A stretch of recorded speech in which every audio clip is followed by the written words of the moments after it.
Okay, so finding the period. So we're following the form y equals a sine bx.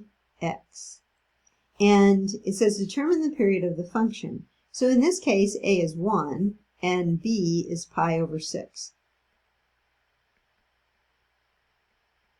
Now we want to find the period. Period is equal to 2 pi, because that's the normal period for a sine function, over the absolute value of pi over 6. Okay, so that's going to be equal to 2 pi.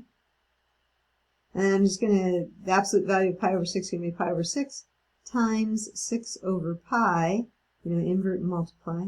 And then the pi's are going to cancel, and so the period's going to be 12. Now what that means then, if I were to draw this, if I wanted to graph it, which I wasn't going to graph it, but I would have 0, and then one period would be out to 12. Okay? So my sine curve would fit in there. So halfway would be 6, maybe I will graph it. Half of that would be 3, and then halfway between 6 and 12 would be 9. And now it's going to follow our sine curve. Our sine curve normally says, here I am at 2 pi, pi over 2, 3 pi over 2, and my normal sine curve goes up to 1, and then, and then back down to -1 like that, something like that. So here we would go from 1 to -1. We don't have a equaling a number greater than 1, so there's no stretch or compression.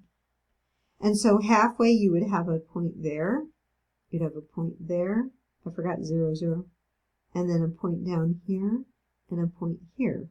And the curve would go like a sine curve.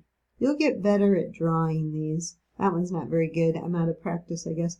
But you want to draw that curve in there, okay? It didn't ask us to graph it. I'm just showing it to you. But the period was 12. Notice it's not 12 pi. It's just 12 in this case, okay?